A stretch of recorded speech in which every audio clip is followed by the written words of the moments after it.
Okay, Lily, what is our topic for today exactly? Our topic today we're going to talk about quantum computing. Oh, quantum computing. Did you guys know what is quantum computing exactly? Ida, in the 17th century, the word quantum from the Latin word means how much, refer to a quotient. Basically, a quantum is about a particle with such a unit of energy, which something we can measure or quantify. Oh, what we can find nowadays, people like to talk about quantum computing in every science news. People may know how it works, why it is so powerful, and where it's likely to be most useful first. Okay, what do you think? Okay, to my opinion, firstly, the meaning of quantum computing. Quantum computing is the area of study focused on developing computer technology based on principal quantum theory, which explain the nature and behavior of energy and matter on the quantum level. Using a classical machine will be the easiest and most economical solution for tackling most problems. But quantum computer itself promises to upgrade exciting advances in various fields.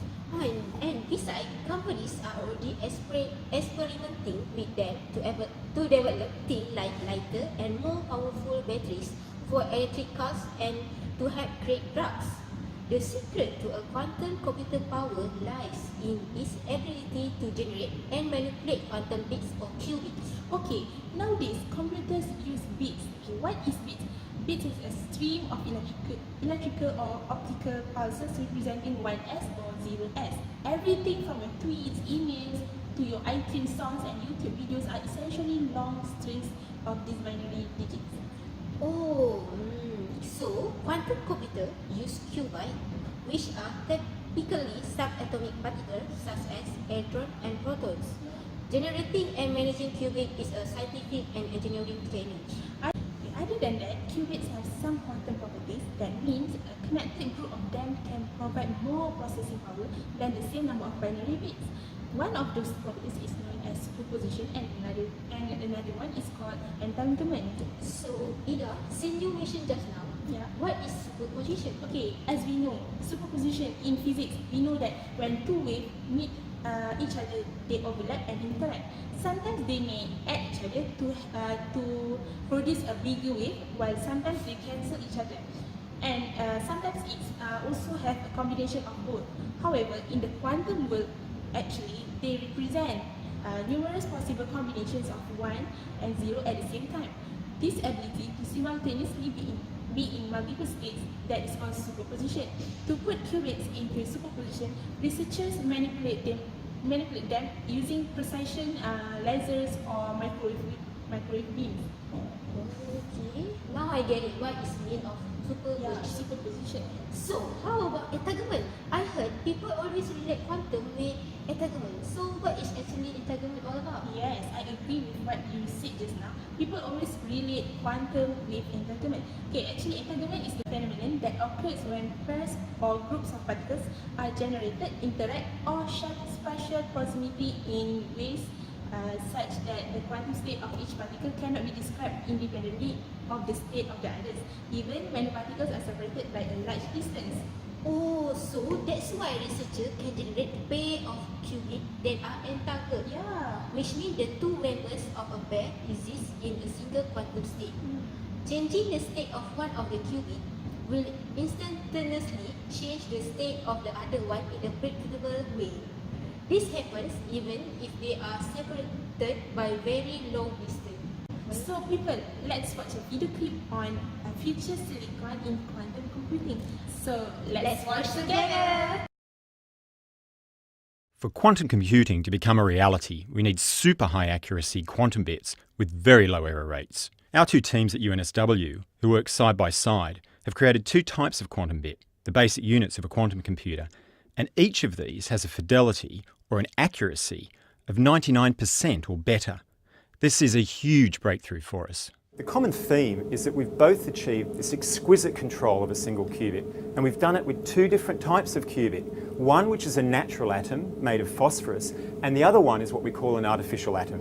My team has worked on the natural atom of phosphorus, which actually contains two quantum bits, the electron and the nuclear spin, and on that one in particular we have achieved an incredible 99.99% accuracy, which means an average of one error every 10,000 quantum operations. In contrast, the artificial atom qubit is made with the same sorts of silicon transistors that are used in all of our smartphones and laptops. The super high accuracy or the fidelity of all of our qubits is achieved by putting them inside a thin layer of very pure silicon known as silicon-28.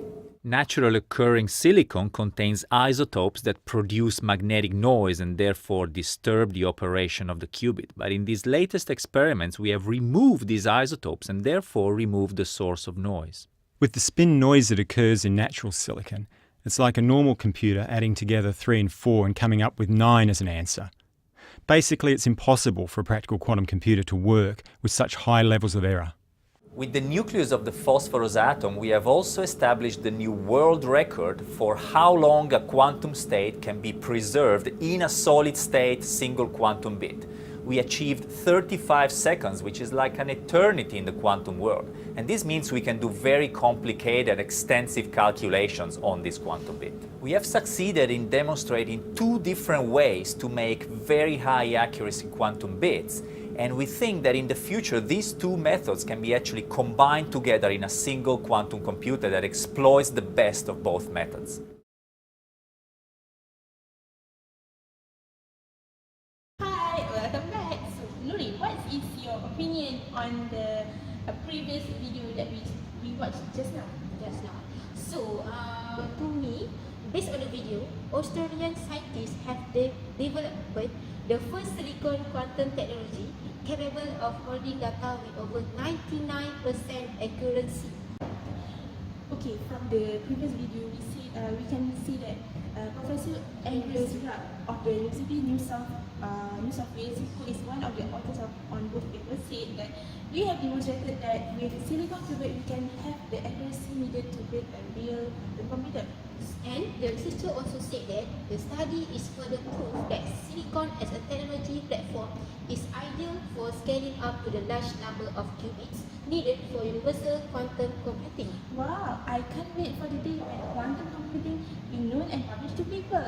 But for now, there are few applications in quantum computing that we never noticed. For example, currently, quantum computers are already in utilization in production environment at large corporations including Google, IBM, NASA, and etc.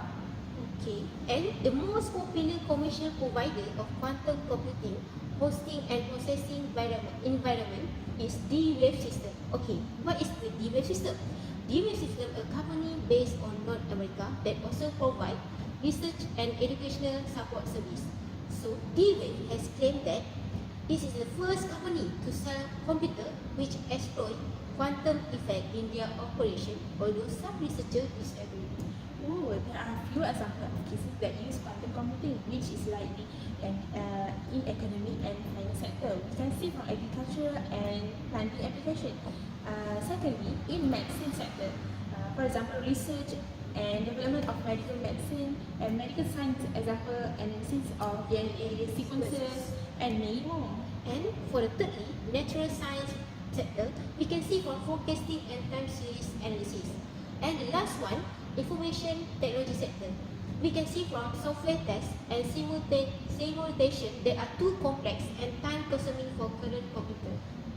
Oh guys, we realize we almost at the end now. So as for both conclusion, we feel the field of quantum computing is growing rapidly as many of today's leading computing groups, universities, colleges, and all the leading IT vendors are researching the topic. The current challenge is not to build a full quantum computer right away. Instead, to move away from the experiment in which we merely observe quantum phenomena to experiment in which we can control these phenomena. Therein lies the opportunity and the reward. No one can predict when we will build the first quantum computer. It could be this year, or perhaps in the next 10 years, or centuries from now. Okay guys, before we leave, we want to remind you guys, as usual, don't forget to subscribe and turn on notifications so that you will get the notification day by day, and we will upload many more information according to the issues. Yes, and I hope that everyone can get what we're trying to deliver from this channel and this topic.